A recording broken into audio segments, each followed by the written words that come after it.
Уважаемый господин Mr. President, ladies and gentlemen, our negotiations have been held in a constructive atmosphere of mutual respect. We have very thorough negotiations that were quite useful. I would like to thank once again my American counterpart for the proposal to travel out here to Alaska. It only makes sense that we've met here, because our countries, though separated by the oceans, are close neighbors.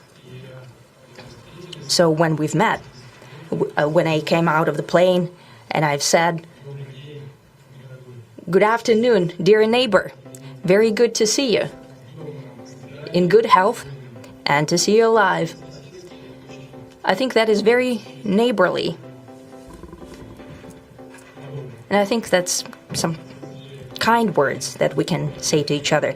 We're separated by the Strait of Bering, though there are 2 islands only between the Russian island and the US island. They're only 4 kilometers apart. We're close neighbors, and it's a fact. It's also important that Alaska has to do with our common heritage, common history between Russia and the US, and many positive events have to do with that territory. Still, there is tremendous cultural heritage back from the Russian America. For example, Orthodox churches and a lot of, more than 700 geographical names of Russian origin. During the Second World War, it was here in Alaska that was the origin of the legendary air bridge for the supply of military aircraft and other equipment under the Lend-Lease program. That was a dangerous and treacherous route over the vast emptiness of ice. However, the pilots of both countries did everything to bring closer the victory. They risked their lives and they gave it all for the common victory.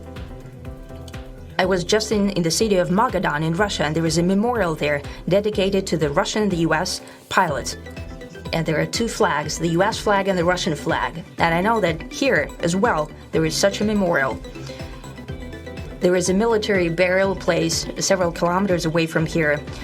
The Soviet pilots that buried there who died during that dangerous mission. We're thankful to the citizens and the government of the US for carefully taking care of their memory. I think that's very worthy and noble.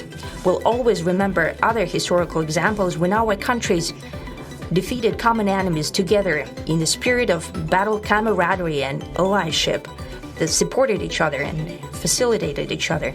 I'm sure that this heritage will help us rebuild and foster mutually beneficial and equal ties at this new stage, even during the hardest conditions. It is known that there have been no summits between Russia and the US for 4 years, and that's a long time. This time was very hard for bilateral relations, and let's be frank, they've fallen to the lowest point since the Cold War. I think that's not benefiting our countries and the world as a whole.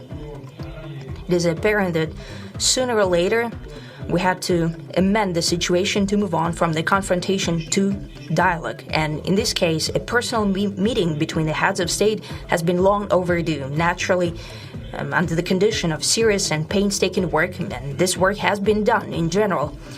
Me and President Trump have very good direct contact. We've spoken multiple times. We spoke frankly on the phone. And Special Envoy of the President, Mr. Witkoff, traveled out to Russia several times. Our advisors and heads of foreign ministries kept in touch all the time. And you know fully well that one of the central issues was the situation around Ukraine. We see the strive of the administration and President Trump personally to help facilitate the resolution of the Ukrainian conflict. And his strive to get to the crux of the matter, to understand this history, is precious.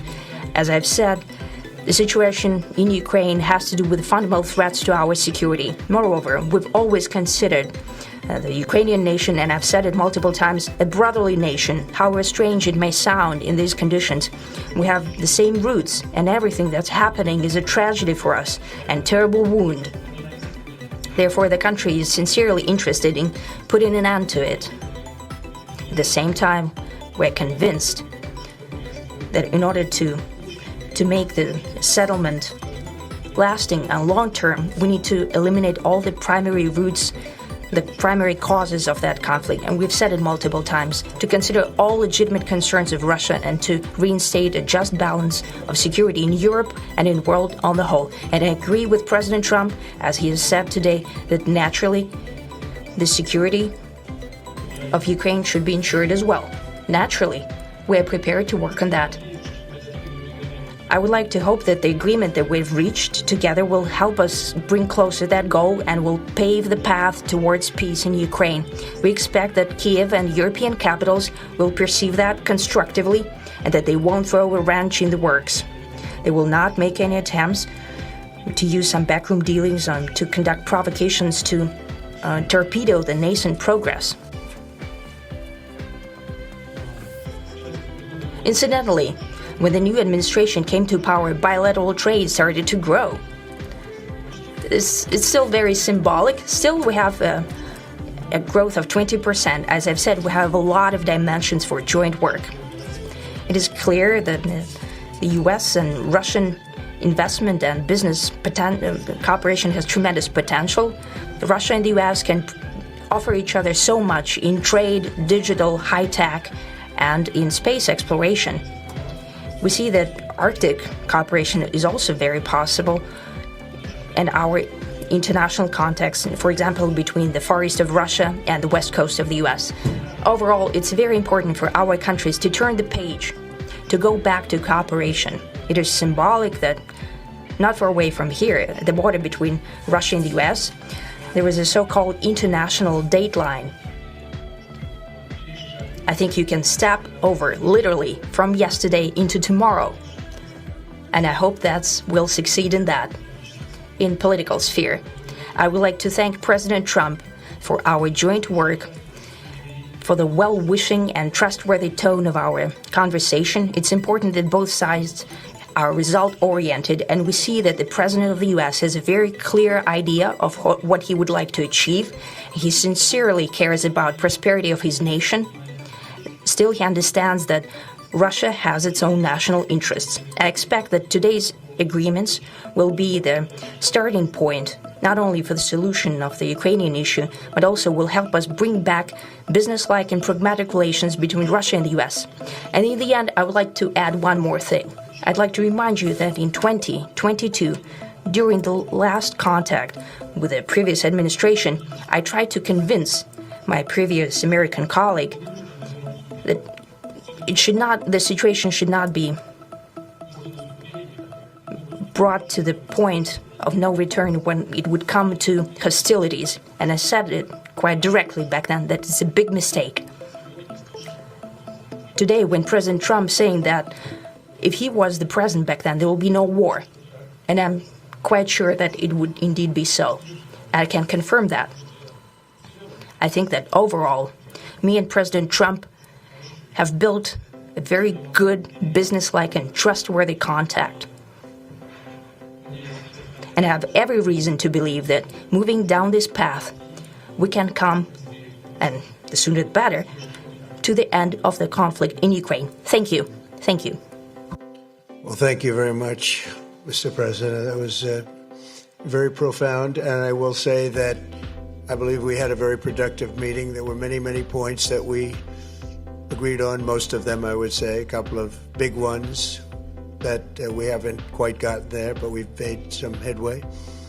So there's no deal until there's a deal. I will call up NATO in a little while. I will call up the various people that I think are appropriate, and I'll, of course, call up President Zelensky and tell him about today's meeting. It's ultimately up to them. They're going to have to agree with what Marco and Steve and some of the great people from the Trump administration who've come here, Scott and John Radcliffe, thank you very much. But we have some of our really great leaders. They've been doing a phenomenal job. We also have some tremendous Russian business representatives here, and I think everybody wants to deal with us. We've become the hottest country anywhere in the world in a very short period of time, and we look forward to that. We look forward to dealing. We're going to try and get this over with. We really made some great progress today. I've always had a fantastic relationship with President Putin, with Vladimir. We had many tough meetings, good meetings. We were interfered with by the Russia hoax that made it a little bit tougher to deal with, but he understood it.